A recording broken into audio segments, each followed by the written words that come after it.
It's time to answer and make history. Women's Intercontinental Championship.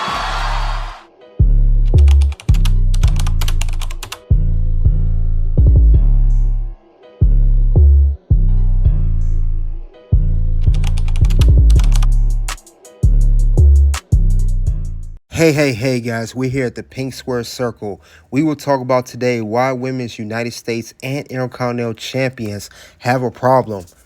Why do you have a dilemma between these two brand new women's championships? You guys get the likes as we come to the Pink Square Circle.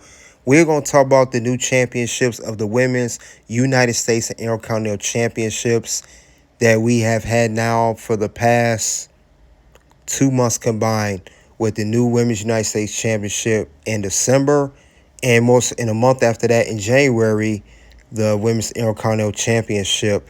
Now, Chelsea Green won the championship back at Saturday night's main event, December, and then we had Lyra Valkyria win the Women's Intercontinental Championship in January, the Netflix debut episode.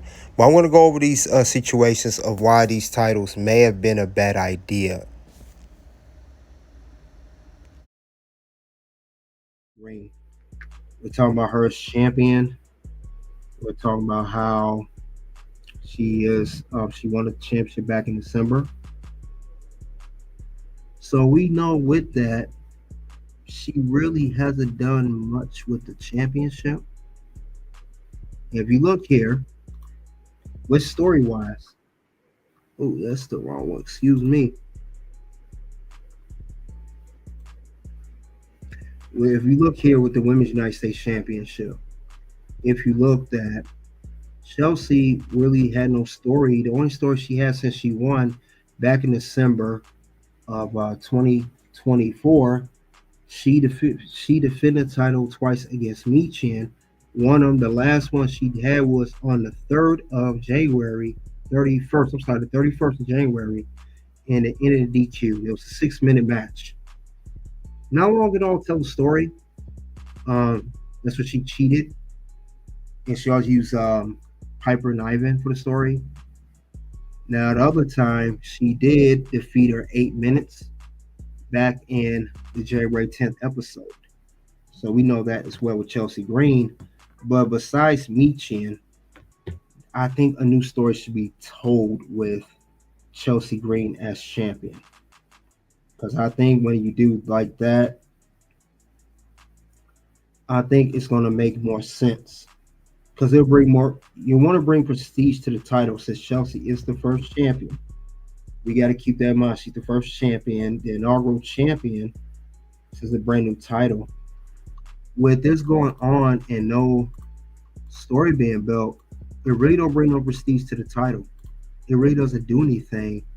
It's bringing it down more than anything else. It really is. And I don't like it for it to be like that, because this is something that, the fans have been asking for.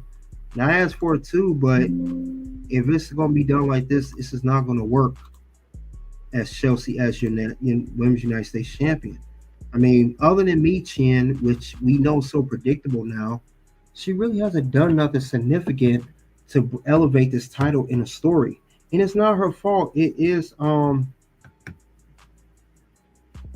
it's definitely down to creative. And we SmackDown is on a 3-hour show now. So we saw that too, but I just don't see how they're gonna really push this enough. And Chelsea being champion is really not doing anything. And I think, it's just not working. It's not working right now. She got the character down, Miss America, the Karen-esque type, but she come off as a Karen with the character, but I just don't see it. I don't see how this is going to really build anything. I don't see it. But let's move on to the Women's Intercontinental Championship. We're talking about Lyra Valkyria, who just won the belt now.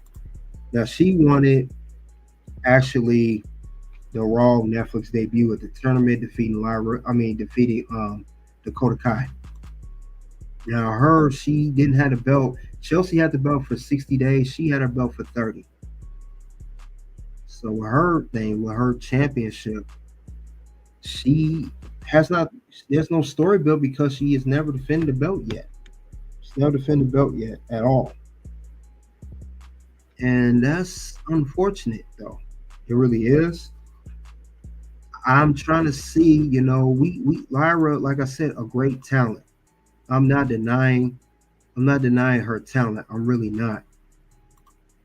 We know how talented Lyra is. Trust me, I watched her NXT. Definitely a talented girl in the ring. But the issue I have with Lyra, my issue, she's in Elimination Chamber qualifying matches and other qualifying matches, but she hasn't done nothing since she won the belt. Now she had the belt now for 30 days. I think she just made a month. Or coming on a month. She's coming on a month now. But that's nothing she's done. She needs some contenders, and we got women on Raw. It's even out. They need to another thing creative. They need to build a story for Lyra Valkyria to defend her title. If they do that, I think it'll be fine. I mean, she had a great match with Bayley, but we need to see her defend against Bayley and other women for that championship. We need to see more of that, and they need to get that going. They really need to push that. I think they push that more, it would be an amazing thing to do. That definitely needs to be done. The only time will tell how they're going to do that with Lyra Valkyria as champion. But like I said, she's a great talent, but it's coming off like the title is a prop if they'll do anything with that. It's coming off as a prop now, and that's the last thing we do not want is for the belt to come off as a prop. So hopefully they're working on building a story with Lyra Valkyria as well as Chelsea Green. Because these titles, honestly, if they're going to push these titles like that with these two and no story, I would say nix both of these titles and just create one mid-card title to defend across Raw and SmackDown. NXT have their own belt already, which is doing well with the Women's North American Championship. Instead of having two separate women's mid-card titles, just have one if you're not, to fit against all women across both brands. If you're going to book the way you've been booking both these champions, I'm just saying. Because it's not going anywhere. Chelsea almost 2 months. Lyra Valkyria 30 days. Let's do something creative. Let's get something going. The sooner the better. Now, with Chelsea and Lyra holding both of these championships, I understand it is very early. We had to give some time for it to gain prestige. But normally when we have a brand new championship in WWE, they normally kickstart off the titles with a lot of prestige, with a lot of storyline and everything. Now, we're in an age where it's not just only about the men's division. It's more so they're leaning towards, focusing on the women. And we've seen that with the women's North American Championship, and the first championship of that caliber was Kalani Jordan. And since that championship has been brought out, I would say it's done a great job with storyline and everything. I don't believe that the Women's North American Championship has been dull or stale of any kind as far as storyline goes on all together as a whole. Now, we got to see how they're going to build that because I don't think it's just enough time to tell a story. Chelsea, she has a great character. She's perfect for this title based on her character. She has the Karen-esque, the Women of America character. Great story, but they got to capitalize on that. Then you have Lyra Valkyria, on the other hand, the Women's Intercontinental Champion. That championship represents the workhorse. That represents being a worker, because that's what the Men's Intercontinental Championship is based off of. She's the perfect representation of that title because Lyra is a worker. If you check her NXT work and her work now on Raw. So we've got to capitalize off both of those if they could do that correctly. And also, as a whole with these titles, sometimes they have these titles on certain superstars for stability. We recently went through a whole slew of WWE budget cuts for men and women on the roster. Normally when women or men who hold a championship it kind of saves their job. Who to say if Chelsea and Lyra Valkyria didn't hold these championships, would they still be employed by WWE had they been on a chipping block to be released? That's just a thought. Now, that's all I have for regarding why Women's United States and Intercontinental champions have a problem. What is the dilemma between both these championships? You guys let me know, what do you think of these titles not having a kickoff with prestige? Soon to build some pop-up, guys. You guys click the links below. Until then, guys, I will see you guys later.